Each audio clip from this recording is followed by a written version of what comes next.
നമസ്കാരം. മലയാളി വാർത്ത ഇൻസൈഡിലേക്ക് സ്വാഗതം. വീണ്ടും ലോകത്തെ ഞെട്ടിച്ചുകൊണ്ട് ഡൊണാൾഡ് ട്രംപിൻ്റെ ഉത്തരവ്. രാജ്യാന്തര കോടതിക്ക് വിലക്ക്. രാജ്യാന്തര കോടതിക്കുള്ള സാമ്പത്തിക സഹായം അമേരിക്ക അവസാനിപ്പിച്ചു. രാജ്യാന്തര കോടതിയിലെ ഉദ്യോഗസ്ഥർക്ക് അമേരിക്കയും സഖ്യരാജ്യങ്ങളുമൊക്കെ വിലക്ക് ഏർപ്പെടുത്തും. അമേരിക്കയും ഇസ്രയേലിനെയും രാജ്യാന്തര കോടതി വേട്ടയാടുകയാണ്. ഇത് അവസാനിപ്പിക്കുമെന്ന് ട്രംപ്. ഇസ്രയേൽ പ്രധാനമന്ത്രി ബെഞ്ചമിൻ നെതന്യാഹുവിനെതിരെ അറസ്റ്റ് വാറന്റ് പുറപ്പെടുവിച്ച അന്താരാഷ്ട്ര ക്രിമിനൽ കോടതിക്കെതിരെയാണ് ഇപ്പോൾ ട്രംപിൻ്റെ നടപടി. ഒരുപക്ഷെ ലോക നേതാക്കളിൽ ആദ്യമായി ഡൊണാൾഡ് ട്രംപ് തന്നെയാണ് അന്താരാഷ്ട്ര ക്രിമിനൽ കോടതിക്കെതിരെ ഇത്ര ശക്തമായ നിലപാടെടുക്കുന്നത്. നെതന്യാഹുവിനെതിരെ അറസ്റ്റ് വാറന്റ് പുറപ്പെടുവിച്ചതിലൂടെ കോടതി അധികാര ദുർവിനിയോഗം നടത്തിയെന്ന് ട്രംപ് പറഞ്ഞു. കഴിഞ്ഞ ചൊവ്വാഴ്ച ട്രംപുമായി നെതന്യാഹു കൂടിക്കാഴ്ച നടത്തിയിരുന്നു. അതിന് തൊട്ടു പിന്നാലെയാണ് ചരിത്ര പ്രാധാന്യമുള്ള ഡൊണാൾഡ് ട്രംപിന്റെ ഈ ഉത്തരവ്. അമേരിക്കയും ഇസ്രായേലിനെയും ലക്ഷ്യമിട്ട് നിയമവിരുദ്ധവും അടിസ്ഥാനരഹിതവുമായ നടപടികളിൽ കോടതി ഏർപ്പെട്ടിരിക്കുന്നു. ക്രിമിനൽ കോടതിയുമായി ബന്ധപ്പെട്ട ഉദ്യോഗസ്ഥർക്ക് ഇനി ഔദ്യോഗികമായി അമേരിക്കയിൽ പ്രവേശിക്കാനാവില്ല. അന്താരാഷ്ട്ര കോടതി തെറ്റായ കീഴ്വഴക്കങ്ങൾ സൃഷ്ടിക്കുകയാണ്. ഇത് താൻ അവസാനിപ്പിക്കുന്നുവെന്നാണ് ഡൊണാൾഡ് ട്രംപ് പ്രഖ്യാപിച്ചത്. US പൗരന്മാരുമായോ സഖ്യകക്ഷികളുമായോ ബന്ധപ്പെട്ട അന്താരാഷ്ട്ര ക്രിമിനൽ കോടതിയുടെ അന്വേഷണങ്ങളിൽ സഹായിക്കുന്ന വ്യക്തികൾക്കും അവരുടെ കുടുംബാംഗങ്ങൾക്കുമെതിരെ സാമ്പത്തിക ഉപരോധം ഏർപ്പെടുത്തുമെന്നും ട്രംപ് ഉത്തരവിൽ പറയുന്നു. അമേരിക്കൻ പ്രസിഡന്റ് പുറത്തിറക്കിയ എക്സിക്യൂട്ടീവ് ഉത്തരവ് ഇപ്പോൾ അത്ഭുതത്തോടെ നോക്കുകയാണ് ലോകം. അമേരിക്കൻ താൽപര്യങ്ങൾക്ക് വിരുദ്ധമായി പ്രവർത്തിക്കുന്നവരെ വിലക്കാനാണ് നടപടിയെന്നും വൈറ്റ് ഹൗസുമായി ബന്ധപ്പെട്ട വൃത്തങ്ങൾ അന്താരാഷ്ട്ര മാധ്യമങ്ങളോട് പങ്കുവച്ചു. മനുഷ്യരാശിക്കെതിരായ കുറ്റകൃത്യങ്ങൾ, യുദ്ധക്കുറ്റങ്ങൾ, വംശഹത്യ തുടങ്ങിയവയ്ക്കെതിരെ നടപടി സ്വീകരിക്കാനാണ് 2002 അന്താരാഷ്ട്ര ക്രിമിനൽ കോടതി സ്ഥാപിതമായത്. അന്താരാഷ്ട്ര ക്രിമിനൽ കോടതിയിൽ അംഗത്വമുള്ള രാജ്യങ്ങളിലെ പൗരന്മാർ ചെയ്യുന്ന കുറ്റകൃത്യങ്ങളിലും ഈ രാജ്യങ്ങൾക്കുള്ളിൽ നടക്കുന്ന കുറ്റകൃത്യങ്ങളിലും കോടതിക്ക് നടപടിയെടുക്കാൻ കഴിയും. ഗസ ആക്രമണവുമായി ബന്ധപ്പെട്ട യുദ്ധ കുറ്റകൃത്യങ്ങളിൽ ബെഞ്ചമിൻ നെതന്യാഹുവിനെതിരെ മുൻ ഇസ്രയേൽ പ്രതിരോധ മന്ത്രിക്കെതിരെയുമായിരുന്നു രാജ്യാന്തര ക്രിമിനൽ കോടതി അറസ്റ്റ് വാറന്റ് പുറപ്പെടുവിച്ചത്.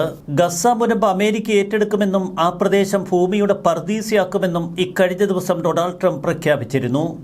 ഇതിനെ പൂർണ്ണമായും സ്വാഗതം ചെയ്യുകയാണ് നെതന്യാഹു. അമേരിക്കൻ പ്രസിഡന്റ് ഹമാസിന് ശേഷമുള്ള ഒരു ദിവസത്തെയാണ് സ്വപ്നം കണ്ടത് എന്ന് നെതന്യാഹു പറഞ്ഞു.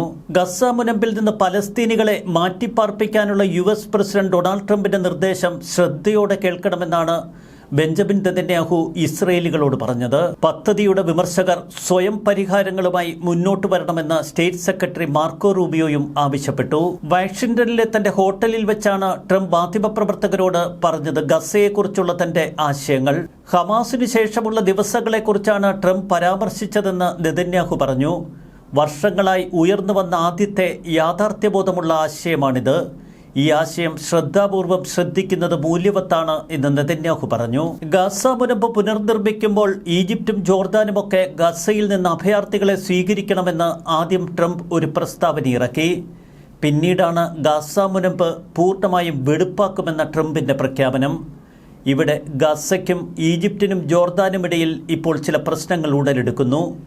എന്തുകൊണ്ട് ഗസയിലെ അഭയാർത്ഥികളെ ഈജിപ്തും ജോർദാനുമൊന്നും സ്വീകരിക്കുന്നില്ല എന്ന ചർച്ച അറബ് രാജ്യങ്ങളിൽ ഇപ്പോൾ ശക്തമാണ്. ഇത്തരമൊരു ചർച്ചയ്ക്ക് തിരികൊളുത്തുക തന്നെയായിരുന്നു ട്രംപ് ആദ്യം ലക്ഷ്യമിട്ടത്.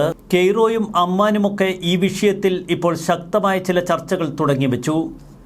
ഈജിപ്തിനും ജോർദാനുമെതിരെ അറബ് രാജ്യങ്ങളിൽ ഒരുതരം വികാരം അലയടിച്ചു തുടങ്ങി. ഹമാസിന് ശേഷമുള്ള ഗസ പുനർനിർമ്മാണത്തിൽ എന്തുകൊണ്ട് അറബ് രാജ്യങ്ങൾ ഇടപെടുന്നില്ല?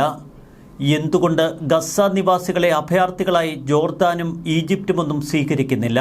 ഗസ പുനർനിർമ്മിക്കപ്പെടണമെങ്കിൽ അവിടെ നിന്ന് താൽക്കാലികമായെങ്കിലും പലസ്തീനികളെ മാറ്റിപ്പാർപ്പിക്കണമെന്ന ട്രംപിന്റെ ആശയത്തെ ചിലർ ഇപ്പോൾ സ്വാഗതം ചെയ്യുന്നു. ഇത്തരമൊരാശയത്തിനെ എന്തുകൊണ്ട് നിങ്ങൾ പോസിറ്റീവായി കാണുന്നില്ല എന്ന ചോദ്യത്തിന് മുന്നിൽ പകച്ചു നിൽക്കുകയാണ് ഈജിപ്തും ജോർദാനും. ഇത് ഗസയിലുള്ള പലസ്തീനികളുടെ മനസ്സിൽ ചില വികാരങ്ങൾ സൃഷ്ടിക്കുന്നു. ഒരുതരം ഈജിപ്ത് ജോർദാൻ വിരോധം പലസ്തീനിൽ വ്യാപിക്കുന്നുവെന്നാണ് ലോകമാധ്യമങ്ങൾ പറയുന്നത്. ട്രംപ് ഉദ്ദേശിച്ചത് ഇപ്പോൾ കൊയ്തെടുക്കുന്നു എന്നർത്ഥം. ഇതിന് സമാനമാണ് രാജ്യാന്തര ക്രിമിനൽ കോടതിക്കെതിരെയുള്ള ട്രംപിന്റെ നീക്കങ്ങൾ.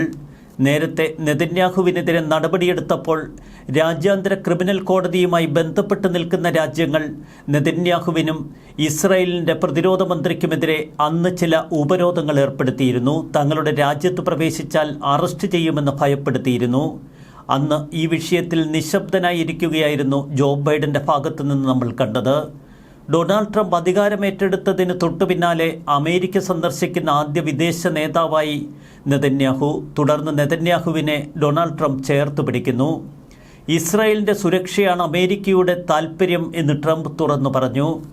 ഗസ മുനമ്പിൽ നിന്ന് ഒരുവിധ സുരക്ഷാ ഭീഷണിയും ഇസ്രായേലിനുണ്ടാകരുത്. അതുകൊണ്ട് തന്നെ ഗസ മുനമ്പ് അമേരിക്ക ഏറ്റെടുക്കും, അമേരിക്കൻ സൈനികരെ അങ്ങോട്ടേക്ക് അയക്കും എന്നൊക്കെ ട്രംപ് പ്രഖ്യാപിച്ചു. ഇപ്പോഴിതാ നെതന്യാഹുവും സമാനമായ പ്രഖ്യാപനം നടത്തുന്നു. യുദ്ധത്തിൻ്റെ അവസാനം ഗസ ഇസ്രായേൽ അമേരിക്കയ്ക്ക് കൈമാറും എന്ന പ്രസ്താവനയാണ് ഇസ്രായേലിൻ്റെ ഭാഗത്തു നിന്ന് പുറത്തു വന്നിരിക്കുന്നത്.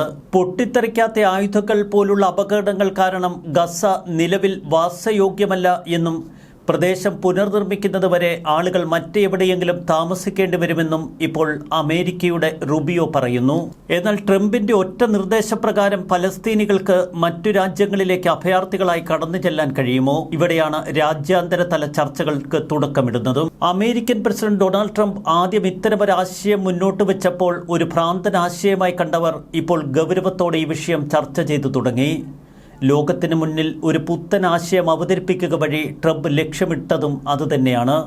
ഇസ്രായേലും നെതന്യാഹുവുമൊക്കെ ഊറിച്ചിരിക്കുക മാത്രമല്ല, ഗസ മുനമ്പിൽ നിന്ന് പലസ്തീനികൾ മറ്റു രാജ്യങ്ങളിലേക്ക് താൽക്കാലികമായെങ്കിലും മാറി താമസിക്കട്ടെ എന്ന പരസ്യ നിലപാടിലുമെത്തുന്നു. പലസ്തീൻ ജനതയെക്കുറിച്ച് വളരെയധികം ആശങ്കകൾ പ്രകടിപ്പിക്കുന്ന മേഖലയിലെ രാജ്യങ്ങൾ എന്തുകൊണ്ട് അവരെ സ്വീകരിക്കുന്നില്ല എന്ന ചോദ്യമാണിപ്പോൾ ട്രംപ് ഉയർത്തുന്നത്.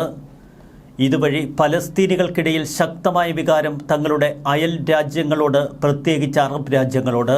ട്രംപിന്റെ നിർദ്ദേശങ്ങളിൽ നിന്നുള്ള അനന്തരഫലങ്ങളെക്കുറിച്ച് മുതിർന്ന സൈനിക ഉദ്യോഗസ്ഥർ ആശങ്കാകുലരാണ് എന്ന് അമേരിക്കൻ മാധ്യമങ്ങൾ. ഈ വിഷയത്തിൽ നിരവധി കൂടിയാലോചനകളാണ് ഇപ്പോൾ അമേരിക്കയിൽ നടക്കുന്നത്. ട്രംപിന്റെ പദ്ധതികൾ പ്രദേശം കത്തിച്ചു കളയുമെന്ന ആശങ്കകൾ ഇപ്പോൾ പ്രദേശത്ത് പടരുന്നു. ഗസ മുനമ്പിലെ യുദ്ധകുറ്റങ്ങളുടെ പേരിലാണ് നെതന്യാഹുവിനെതിരെ അന്താരാഷ്ട്ര ക്രിമിനൽ കോടതി അറസ്റ്റ് വാറന്റ് പുറപ്പെടുവിച്ചത്. അതേ അന്താരാഷ്ട്ര ക്രിമിനൽ കോടതിയെ നിരോധിച്ചുകൊണ്ടുള്ള ട്രംപിന്റെ നീക്കം നെതന്യാഹു നടത്തിയ യുദ്ധകുറ്റങ്ങളെക്കാൾ ഭീകരമായ ചില പ്രസ്താവനകളാണ് അമേരിക്കയുടെ ഭാഗത്തു നിന്ന് പുറത്തു വന്നിരിക്കുന്നത്. ഗസ മുനമ്പ് തങ്ങൾ ഏറ്റെടുക്കുമെന്ന പ്രഖ്യാപനം. അവിടെയും നിസ്സംഗതയോടെ നോക്കി നിൽക്കാനേ അന്താരാഷ്ട്ര ക്രിമിനൽ കോടതിക്ക് കഴിയൂ. കാരണം അവർ ജീവിക്കുന്നത് തന്നെ അമേരിക്ക നൽകുന്ന ധനസഹായം കൊണ്ടാണ്. കരീം ഖാനെ പോലുള്ള ഒരു പ്രോസിക്യൂട്ടറാണ് നേരത്തെ ഇസ്രായേലിനെതിരെ അന്താരാഷ്ട്ര ക്രിമിനൽ കോടതിയിൽ പരാതി നൽകിയതും കേസ് നടത്തിയതും. അയാളുടെ താൽപ്പര്യങ്ങൾ അന്ന് സമൂഹ മാധ്യമങ്ങളും അന്താരാഷ്ട്ര മാധ്യമങ്ങളുമൊക്കെ പൊളിച്ചടുക്കിയതാണ്. ഇവിടെയാണ് ട്രംപ് നടത്തിയ പ്രസ്താവനയ്ക്ക് കൂടുതൽ കരുത്തു വരുന്നത്. ബ്രിട്ടൻ ആസ്ഥാനമായി താമസിക്കുന്ന കരീം ഖാനെ സംബന്ധിച്ചിനി ഏറെ നിർണായകമാണ്. അദ്ദേഹത്തിന്റെ പല ആസ്തികളും ബ്രിട്ടനിൽ തന്നെയാണ്. ICCയുടെ ലംഘനങ്ങൾക്ക് ഉത്തരവാദികളായവരുടെ മേൽ വ്യക്തവും പ്രധാനപ്പെട്ടതുമായ പ്രത്യാഘാതങ്ങൾ ഉണ്ടാകും എന്ന് ട്രംപ് തന്റെ ഉത്തരവിൽ പറയുന്നു. ICC ഉദ്യോഗസ്ഥർ, ജീവനക്കാർ, ഏജന്റുമാർ, അവരുടെ അടുത്ത കുടുംബാംഗങ്ങൾ എന്നിവരുടെ US-ലേക്കുള്ള പ്രവേശനം താൽക്കാലികമായി നിർത്തിവച്ചിരിക്കുന്നു. അതിലപ്പുറം അമേരിക്കയിലെ അവരുടെ ആസ്തികൾ കണ്ടുകെട്ടുക കൂടി ചെയ്യും. അമേരിക്ക സംരക്ഷിക്കുന്ന വ്യക്തികളുടെ പേരിൽ അന്വേഷണം ഏർപ്പെടുത്താനോ അവരെ അറസ്റ്റ് ചെയ്യാനോ തടങ്കലിൽ വയ്ക്കാനോ പ്രോസിക്യൂട്ട് ചെയ്യാനോ അന്താരാഷ്ട്ര ക്രിമിനൽ കോടതി നടത്തുന്ന ഏതൊരു ശ്രമവും യുണൈറ്റഡ് സ്റ്റേറ്റ്സിന്റെ ദേശീയ സുരക്ഷയ്ക്കും വിദേശ നയത്തിനും എതിരാണ് എന്ന് ട്രംപ് തന്റെ ഉത്തരവിൽ പറയുന്നു. അമേരിക്കയുടെ സംരക്ഷിത വ്യക്തികളെക്കുറിച്ചും അതിൽ വിശദീകരണമുണ്ട്. US ആയുധസേനയിലെ നിലവിലുള്ളതോ മുൻകാല അംഗങ്ങളോ മുൻകാല തെരഞ്ഞെടുക്കപ്പെട്ട വ്യക്തികളോ US സർക്കാർ ഉദ്യോഗസ്ഥർ, ICC അധികാരപരിധി അംഗീകരിക്കാത്ത ഒരു US സഖ്യകക്ഷിയുടെ പൗരനോ നിയമാനുസൃത താമസക്കാരനോ ആയ ഏതെങ്കിലും വിദേശ വ്യക്തി എന്നിവർക്കെതിരെ നടപടികളെടുക്കാൻ പാടില്ല. അമേരിക്കൻ സൈനികർക്കെതിരെ അന്താരാഷ്ട്ര ക്രിമിനൽ കോടതി എന്തെങ്കിലും നടപടികളെടുക്കുന്നതും ട്രംപ് തടഞ്ഞിരിക്കുന്നു.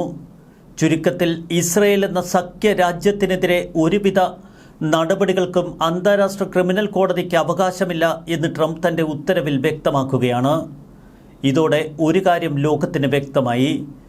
ഒരു കാരണവശാലും ഡൊണാൾഡ് ട്രംപ് ഇനി ഇസ്രായേലിനെ കൈവിടില്ല. നെതന്യാഹുവിനെ തന്റെ വലത്തുഭാഗത്ത് അദ്ദേഹം ചേർത്ത് പിടിക്കും. ഏത് അന്താരാഷ്ട്ര ക്രിമിനൽ കോടതിയെ ചുരുട്ടിക്കൂട്ടാനും തനിക്ക് മടിയില്ല എന്ന് ഉത്തരവിലൂടെ ഒരിക്കൽ കൂടി അദ്ദേഹം പ്രഖ്യാപിക്കുന്നു. അമ്പരപ്പോടെ ലോകം നെതന്യാഹുവിൻ്റെയും ട്രംപിൻ്റെയും ഈ നീക്കങ്ങൾ നോക്കിക്കാണുന്നു. മറുവശത്ത് ലെബനനിലെ ഹിസ്ബുള്ളയ്ക്ക് നേരെ വെടിനിർത്തൽ ലംഘിച്ചുകൊണ്ട് ഇന്ന് അതിശക്തമായി ആഞ്ഞടിക്കുകയാണ് നെതന്യാഹുവിൻ്റെ സൈന്യം. വീണ്ടും വെസ്റ്റ് ബാങ്കിലെ ഭീകരർക്ക് നേരെ സമാനതകളില്ലാത്ത ആക്രമണത്തിനവർ വട്ടം കൂട്ടുന്നു. ഹമാസിന് മേൽ കൂടുതൽ സമ്മർദ്ദം ചെലുത്തി രണ്ടാം ഘട്ട മൂന്നാം ഘട്ട വെടിനിർത്തൽ കരാറും ബന്ദിമോചന കരാറും നിലവിൽ വരുത്താനുള്ള ശക്തമായ നീക്കങ്ങൾ. നെതന്യാഹുവിൻ്റെ മറ്റൊരു പോരാട്ടമുഖമാണ് മറുവശത്ത് ലോകം കാണുന്നത്. ന്യൂസ് ഡെസ്ക് മലയാളി വാർത്ത ഇൻസൈറ്റ്.